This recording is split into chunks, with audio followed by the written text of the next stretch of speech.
Welcome to Veritus Group's webinar, Fundraising Hacks to Help You Be More Efficient. Today, we'll be hearing from Jeff Schreifels, Principal of Veritus Group, and Lisa Robertson, our Director of Client Services. Jeff and Lisa have worked closely with many of our clients and Academy participants and bring a wealth of knowledge about how the strategies that can help you be more efficient in your work. Welcome, Jeff and Lisa. Hey, Karen, great to see you. Lisa, great to see you. You too. It's so much fun doing these with you. So I think this is going to be great because this is our first time to be able to talk about these fundraising hacks, which I think is going to save some people some time. I'm Jeff Schreifels, and as Karen said, I'm principal at Veritus Group. Been doing this work for a long time, but I absolutely love what I get to do every day. And today, I'm excited about being with you. So, Lisa, why don't you introduce yourself? Thanks. Yeah, I'm happy to be here as well. Thank you, Jeff. Thanks, Karen. I'm Lisa Robertson, Director of Client Services, and also been at this probably long time, but super excited to be here. And my motto is like, work smarter, not harder, right? So I love sharing tips and tricks. Awesome. All right. Now, before we get started on today's topic, I wanted to share a bit about who we are at Veritus. Now, some of you on the call might be pretty familiar with us, but for those who aren't, we are passionately donor-centered and grounded in a data-driven approach. And this dynamic is critical to the system, structure, and strategy that we have found to be successful in mid-major and planned giving programs. We believe that your organization, to actually achieve your mission, and then to shift how you see donors and their role in your organization, but that you also need to create partnerships internally and within your community. We've grounded our work and our approach to objective fact, not just personal opinion. We've formed our recommendations through insight from analysis of millions of donor records and work with thousands of fundraisers and leaders. And we've gotten to work with some pretty phenomenal organizations over the years who have helped us learn and develop our strategy and approach. Right. So we're jumping into some hacks here. And as we talk to our team about our best fundraiser hacks and tips, one of the things they said was, and kept coming up with was, we have to find your own rhythm with efficiency. So what works for me might not work for you, but we're hoping to share these with you. And the first one is, what's the cycle of efficiency? So really, it's super important for you in your cycle and figure out what's causing you to be less efficient. So there are some common signs that you aren't operating from a productive place in your work. So maybe you feel overwhelmed by your task list and you're unsure how to get it under control. That happens to me sometimes. Or maybe you feel like you can't move things forward unless it's perfect. Or you know that there has to be a better way to complete your tasks. Or your time keeps getting taken up with tasks that are not the most valuable. So maybe they just feel urgent.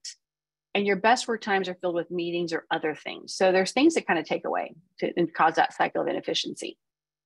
So before we go further, I'm going to jump in. Two things I want to define. What is a hack? We have a good question here from Gary. And then what is it? What do we mean by being efficient? Maybe y'all are going to talk about it, but let's just do those two before we go further. Right.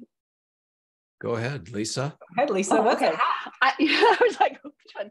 So I think a hack is like this tip and trick of things we can do to be more efficient in our work. So it's like just a different way of looking at things and maybe doing things more efficiently.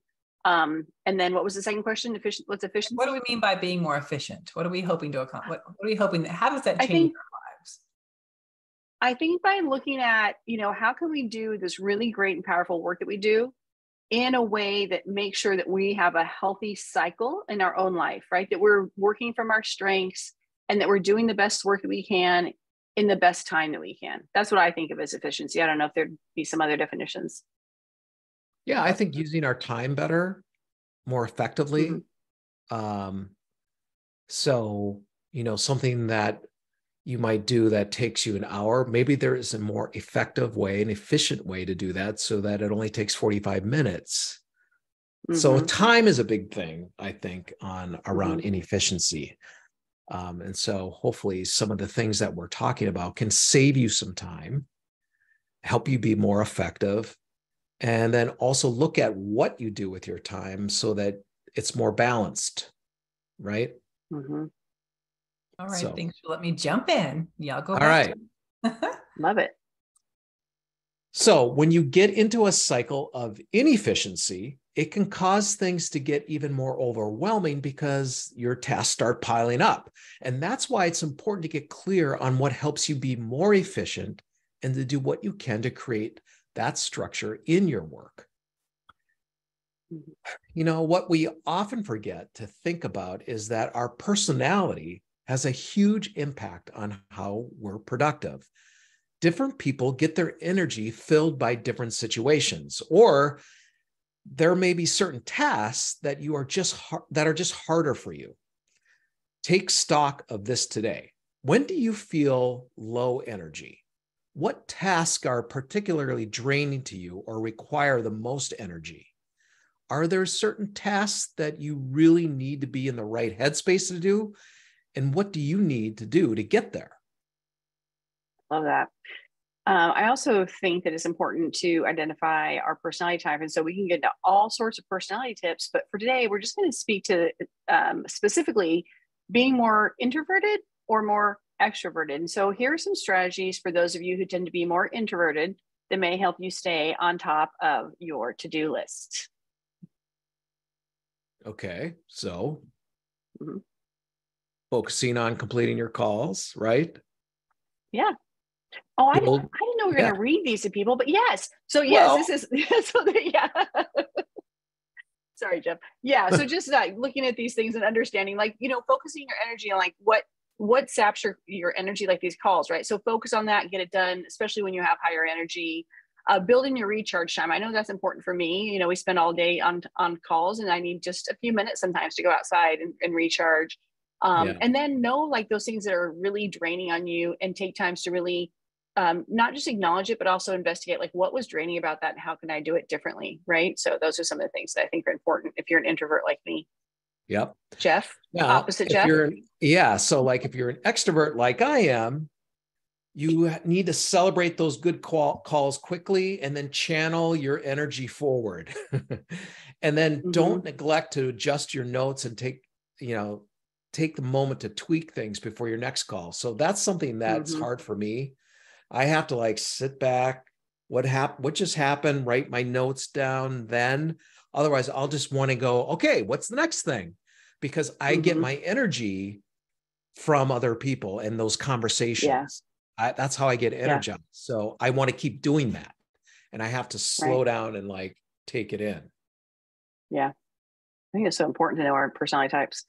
The other thing is to make time for planning. So no matter what personality we have, one of the best ways we can be more efficient is to make time for planning, because it's so easy to feel like, well, planning is a waste of time, right? And so we get pulled into all these different directions, but really planning is just really key to our success. Exactly. So just to set a consistent foundation, here are some elements that we believe are critical in your communication planning. It should be personalized depending on your caseload. For major gifts, you're personalizing for every individual donor. For mid-level, you're personalizing by tier with additional attention and personalization happening for tier A donors. The communication should be relevant and of value to the donor. This is especially important at year end when donors are already flooded with communication from all kinds of organizations. So your overall plan needs to have a good cycle where you are thanking your donor, you're reporting on impact, and also speaking to the problem your donor is passionate about solving. The most important hack for planning is to actually block the time on your calendar and treat it like a meeting with your boss. If you need to reschedule it for something critical, make sure you put the time on your calendar. You can also pre-select resources that you want to be paying attention to and set inbox rules to help you keep those organized. So for example, in Gmail, you can set certain filters so emails from a particular sender always go to a specific folder. That way you could still get the emails, but you don't have to clog up your inbox. I think that's actually something I need to do. Oh, I do that. In fact, you're starred, Jeff. You always pop up to the top of my. I did not know this. And this is a great hack because yeah. My inbox gets flooded with like 200 emails by, I go out to lunch and I come back. But this thing about actually blocking time on your calendar. So this is something I do. Everything that I do is in my calendar. Even when I just want to block time for thinking, I actually block chunks of time in my calendar. Like I need to write something, or I need to spend time just thinking about something. I put it in my calendar because I know that if I don't, it's so easy just to like go on to the next email and get distracted. But if it's in my calendar, like every to-do thing I have is in my calendar. And it really helps me because it focuses my attention and time on it. Yeah, I have two things on that, Jeff. One is, we have a peer we work with that's really efficient. And Karen asked her on a call recently, like, what's your hint? And she said, I always block more time than I need. So if I think it's going to take half hour, I block 45 minutes or an hour. And I was like, oh, that's brilliant, because I'm the opposite. Yeah. And the other thing I tell people, like, we have a peer who's so good at being disciplined about her focus time every Friday morning. But I have this really great relationship with Murphy and his law. And so if that's the only time I block, I know it gets stolen, right? So I always block a couple, and where I'm like, okay, this is my focus time, and I'm going to put one on Monday, one on Friday. And that way, if one gets kind of stolen, or I let someone infringe on my boundaries and it gets taken, or I give it away, I've got another one kind of as a backup. So I always tell people, like, block a little extra. And I have fundraisers that'll block, like, this is my follow-up time with these donors, right? My AIDA donors. And then they'll put that because they work in industries where there's meetings, people can read their calendar, and that way it looks like it's blocked. So it's really important. Yeah. You see Colleen's note. Colleen taught her to block her time with calendar and said, nope. Okay, don't use that hack. We're not saying you have to do that hack. But I do. No, saying that's what she put on her calendar was nope, like schedule. I like it. Okay, got it. All right. So reading tools. So this is a good, so Jeff, like setting your inbox rules, setting things aside, but also using your reminders, right? So in this case, there was this event coming up and it was important to follow up with somebody. So Diana, our peer, put that on our calendar, like set a reminder, tell me to contact this person to ask about how this event went. So use, those things that you have available to you on your reminders, your calendar, whatever.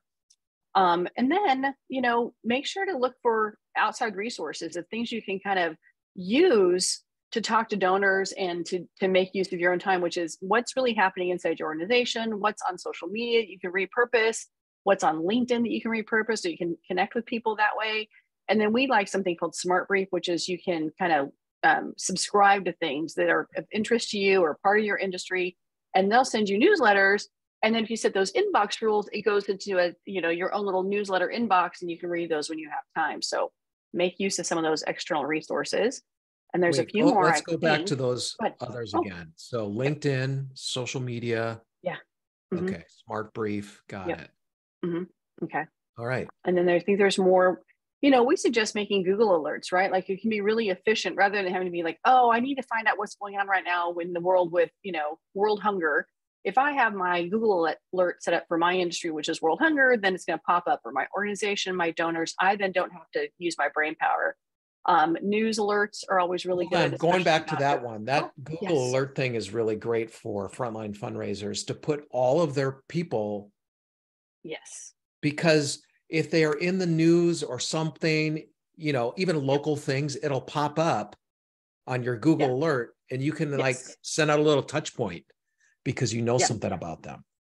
Well, or I talked to someone today, Jeff, and they're like, hey, this donor died and we don't have a department like they do at a university to tell me about my deceased donors. And I was like, if you'd had a Google alert, it might have popped up. And so that's, that's an efficiency thing, right? Instead of wasting my time trying to write to someone who's passed away and finding out, later and having to search for an obituary, it's going to pop right up. So that's a good hack to have that alert. Yeah. Same thing with news alerts. Again, maybe for your donors, maybe for the industry, maybe for your nonprofit. And then the business journal is important because a lot of our donors are in industry. And so if you're following their industry, they're going to pop up, or maybe their industry will. And that, again, saves you time because you don't have to think of how to relate to them. You have that resource in your inbox to say, hey, I noticed you got an award, or I noticed that, this article, what do you think about what's going on with your industry? So good stuff. Lisa, Amanda. And there's more. Yeah. I'm jumping in. Amanda added, we have a student employee who's tasked with providing Tristan alerts. He comes through Google Alerts for our institution to our entire team. He also runs our gift report and sorts so gift officers can get back that time. I love that idea. Wow. That's a good one. Yeah. Yeah. I love that. Yeah. Got it from you back in the day. Yes. Hi, Amanda. So a couple other resources we love. We love public media. And one of the reasons NPR, especially storytelling, they have such great storytelling. So even if you're just listening to, and you kind of pick up some of those skill sets, that's always great. But also there's great content to share and to learn from and be current on. Same thing with Chronicle Philanthropy. We like that because it sounds like, well, that's our industry. But no, there's sometimes things in there about the economy or what donors are thinking and feeling. You can then use that for touch points. Same thing with Philanthropy Today. And then think tanks and other things, again, a great way of kind of curating resources. So all these things are really to help you think about, create some touch points without having to sit at your desk and go, what am I going to do today? So it's a time saver really to be aware of all those things. What were you going to say on Pew Trust? There's a specific one. Oh, sorry. I know. Well, sorry, I did it for the other one, but that, again, you can sign up for the newsletters that are related to topics that either are relevant to you, your donors, or your organization. And it's a little bit like the other ones where you can then sign up for it, send it to your inbox, and you've got these easy, ready to go touch points you can share with donors. Perfect. Okay, let's talk about some internal resources. Most likely, there's a huge bank of resources available to you that you might not even be tapping into. So connect as early as you can with your direct response and marketing teams to be aware of what's going out and identify how you can partner together. I cannot tell you how many times we've talked with major gift officers. I don't have any things for touch points. And we say, okay, have you sat down with the direct response director? Have you sat down with the marketing team? Do you know these people well? These need to be your best friends. If you can have build a relationship with your colleagues who are in the communications area, you will find all kinds of great resources that you can repurpose for your major donors. So like direct mail, social media, blogs, articles, all of those things internally. There's so much there. I know there is for you to tap into. Yep. We regularly are hearing some great creative ideas from our clients and academy participants about new systems they're also using. The goal here is to ask yourself what problem you're trying to solve for yourself. You might hear an idea that sounds great, but it really isn't addressing the challenges that you're facing.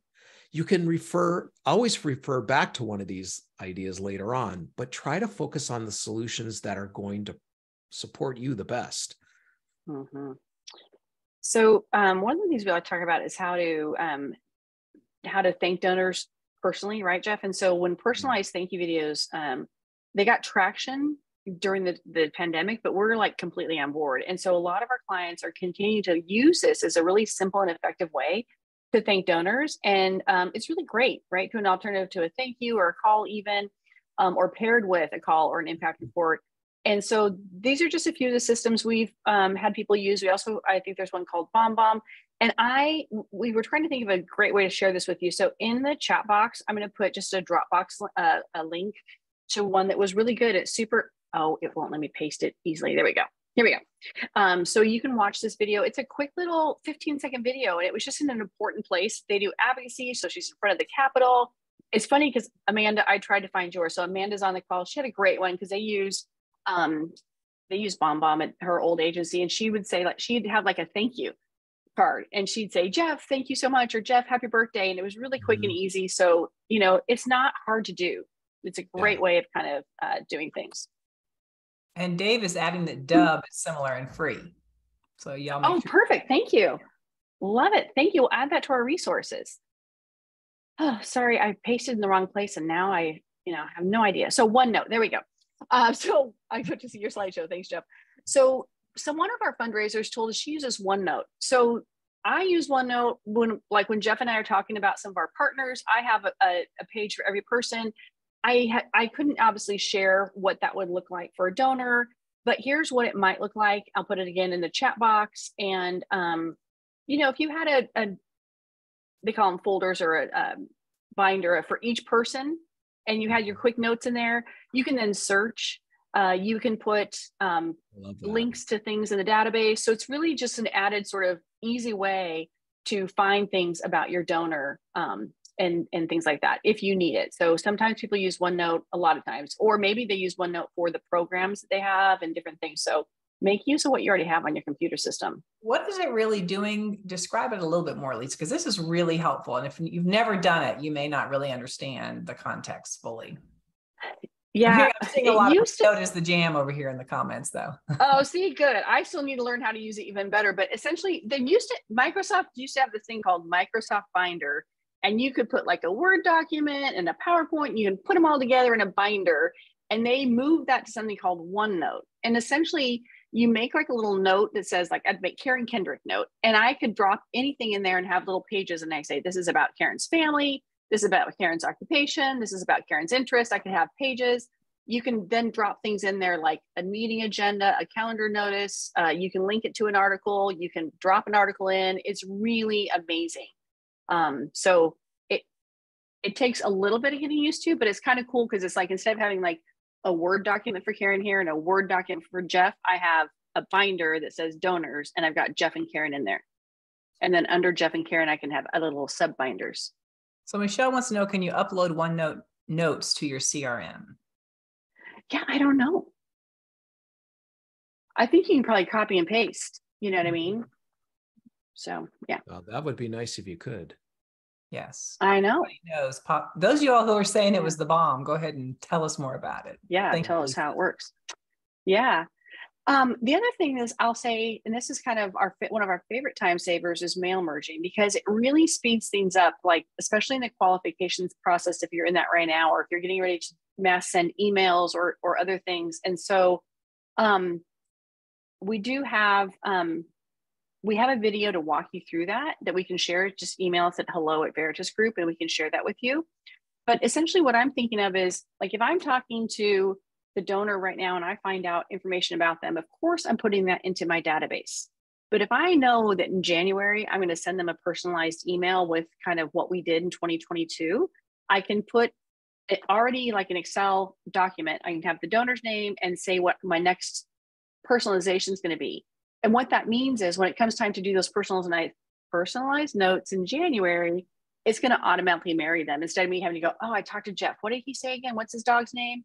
I have in there already. Great talking to you in November. I hope you and your family are doing great, and you had, your dog's surgery went fine, that sort of thing. So I use that to sort of save time.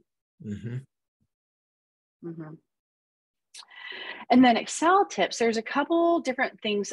Even if you're less tech savvy person, there's things in Excel that can save time and make you more efficient. So some of my favorite easy Excel solutions are, if you have this, spreadsheet of your donors, you can hyperlink. So you have their ID number, let's say for Razor's Edge, Salesforce. Don't change the number to a hyperlink, but put the hyperlink in the number. So you just right click on it and tell it to do a hyperlink, and you paste the ID number from the link from your online record there. So it's really quick. The other thing I like in Excel is at the top, there's usually those drop down arrows, and you can use that to filter. And so a lot of times when I'll say, oh, tell me about Jeff, you talked to donor Jones, tell me about them. They'll search and find Jones, and you might have 5 or 6. But if I use the filters, I can filter by Jones and then by Susie. And then I'm only looking at Susie Jones. So it kind of makes it easier. Quick question. And Michelle said, I don't see how the mail merge speeds up qualification process. Think I missed something. If someone can drop that into the chat, but talk a little bit more about that. So the mail merge is going to speed it up a little bit, because instead of having to create each letter, I can mail merge that all out, right? And then I can easily kind of print and have those letters ready for me on the fly. So I can hand that off to someone else to do, right? I'm not doing it myself. I'm not having to type in Karen Kendra's email and or address information. I have all of this in one system. It's going to put it into a Word document. I can either have those sent to me and then print as I need them and edit them as I need them, or I can have them all printed and sent to my house if I work remotely.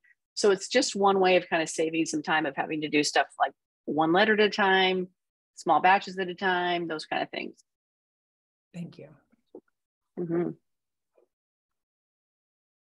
We're gonna have to save all those notes, Karen, because I can't read them, but I can see some stuff flying by there. It looks really I already good. sent Rebecca a note, like, you better grab these notes. You know, y'all are giving us some great hacks. How about the Excel thing around planning for the next personalization? Right. So that goes back, that whole thing. So I always tell people, like, we have this, donor engagement plan. It has the 12 months of plans. And I'm like, hey, add another column in there. And that's where I'd put my great talking to you, Jeff. I wouldn't create a second spreadsheet. I would just drop that in there and have another thing and then use that to mail merge my next touch point, whether it was on email or letter or anything else. And actually I had someone do that. So right now, he wants to handwrite on every direct mail going out to his caseload. It's 500. So I'm pretty sure his hand might fall off this week, but he didn't want to, he was efficient. He knew his letter was coming in like the 4th and they had to be out by the 8th. And so what he did was he put what he wanted to write to every donor into a cell in Excel. And that way he could have that list next to him as his handwriting onto each direct mail thing. And he wasn't like looking at the letter, looking at his donor database to see what he wanted to say to Jeff. He had it right there. So he could do that in October, right? Mm-hmm. Yeah. Very cool. Yeah. Okay, well, we couldn't do this presentation without speaking about boundaries and addressing your own needs for self-care. The goal with finding efficiencies in your work is so that you can reduce stress, work in a more productive cycle, and use your energy wisely. And it's not so that you can do more and burn yourself out faster. Big part of becoming more efficient is also learning how to set boundaries and say no. Saying no or removing one thing from your list is critical. And we're all familiar with the saying, you can't pour from an empty cup. So saying no allows you to remain focused on the right priorities. And for fundraisers, that's managing their caseload and working with their donors. Anything else is taking you away from the most important part of your work. And having boundaries also creates space for you to fill your cup. Because if you're depleted, it's a guarantee that you'll be less productive and efficient. Our society is not really good at appreciating and valuing a no. But the reality is that people are not nearly as offended as we think they are. The reality here is that no is a gift, both to you and others. And when you set clear boundaries that ensure you are being cared for, everyone else will benefit from that. So I'm going to give you a little homework today. I want you to think about one thing you can say no to today. It can be anything, something big or small, but remove one thing from your list that is not a priority. If you need help doing this, you can create a list of where you identify the tasks on your list in one of 4 categories: urgent and important, non-urgent and important, urgent and not important, and non-urgent and not important. Anything in that last category, you can take off your list.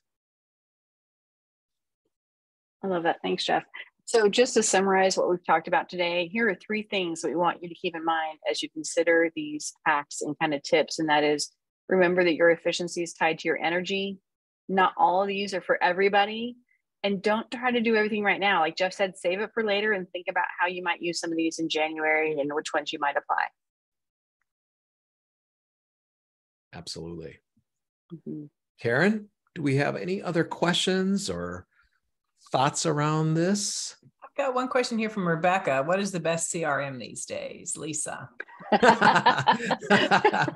Way to lob that in here, Rebecca. You know what? I don't know if there's a best. I am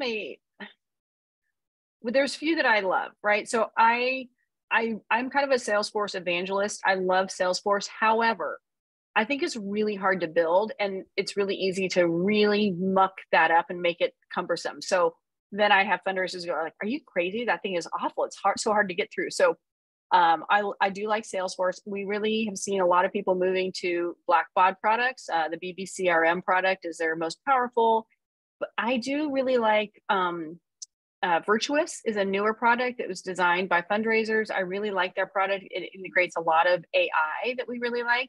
And then for smaller organizations, I think Bloomerang's a really good choice. So to me, those would be the 4 to look at, depending on the kind of power and size that you need and the ability you have to have someone build it for you and things like that. Some are a little bit more user-friendly and intuitive than others. What we love about Salesforce is that we have a way to put our donor impact portfolio into it. So that's extremely helpful. Engagement plan. Yeah, donor engagement plan. We have a DIP and a DEP, and we sometimes mix them up, but just so you know.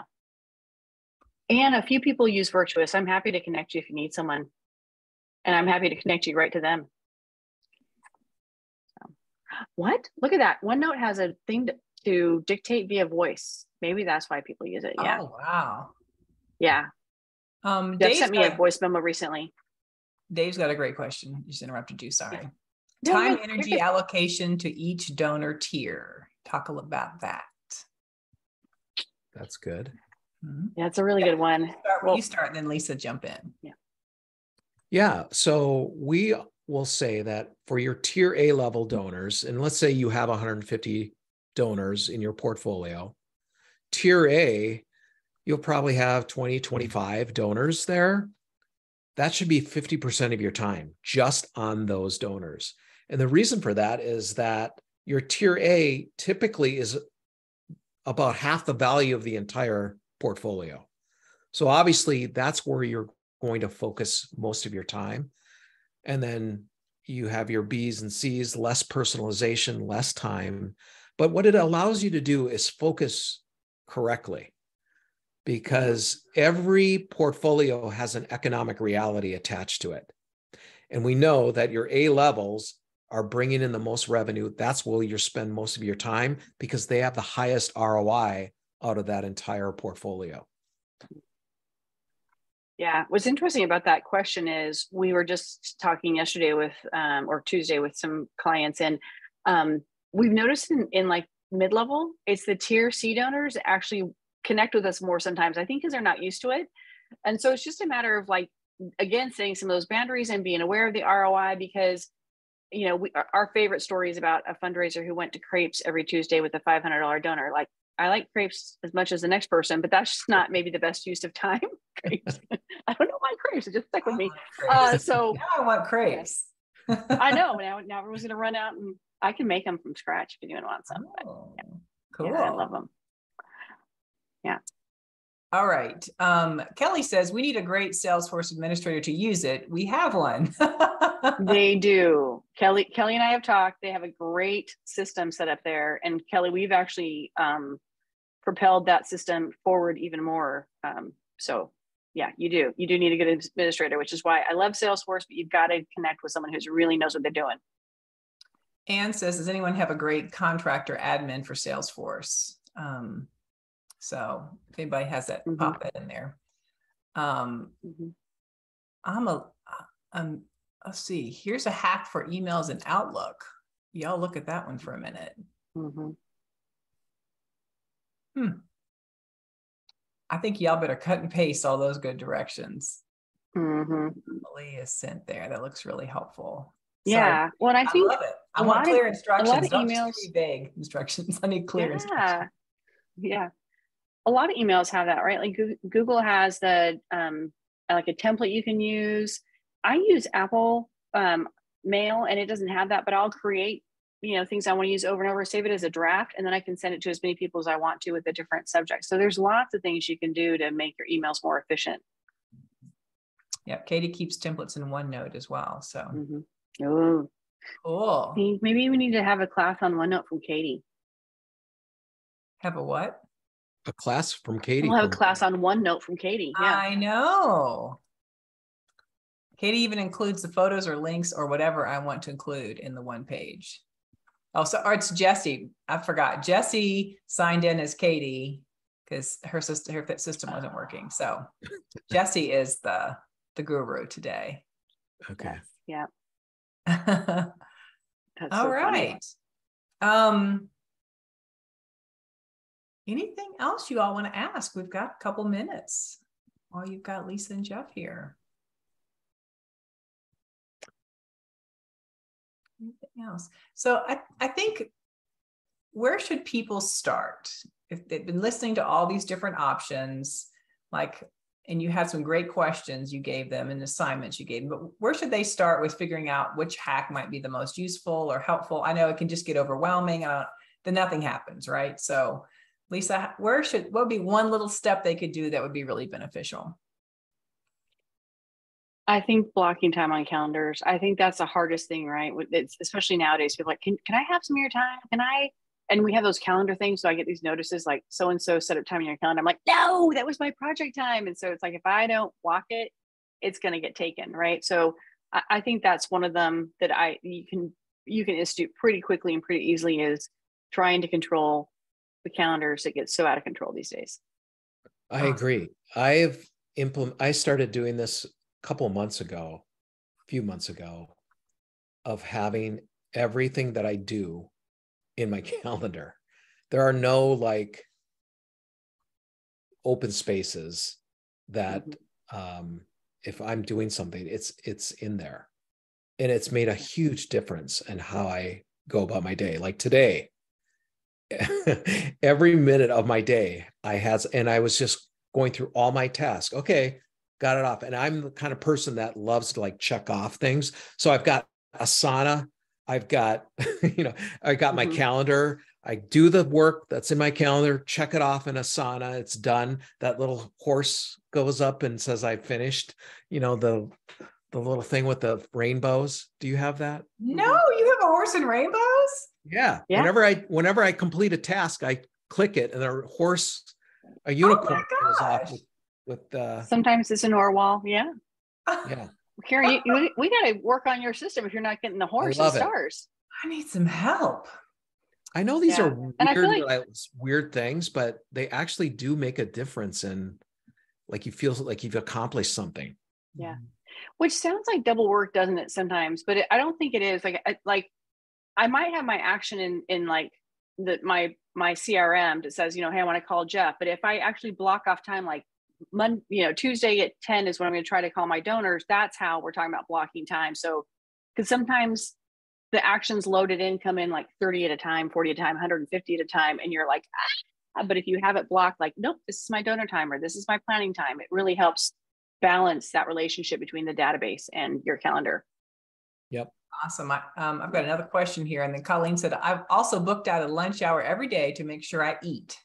Thank you, Colleen. I know. I do too. You have Very important. Yes, I will. It'll go away to donor stuff, right? Anonymous question here. Thoughts about a team that is just completely overstretched and MGOs are doing a lot of qualification work? Jeff and then Lisa. Well, Lisa, we really do. Oh, sorry, it's Jeff. This is Jeff and Lisa. No, I'm that's fine. fine. Go ahead, Jeff. Go ahead. I didn't have my lunch. I'm having coffee.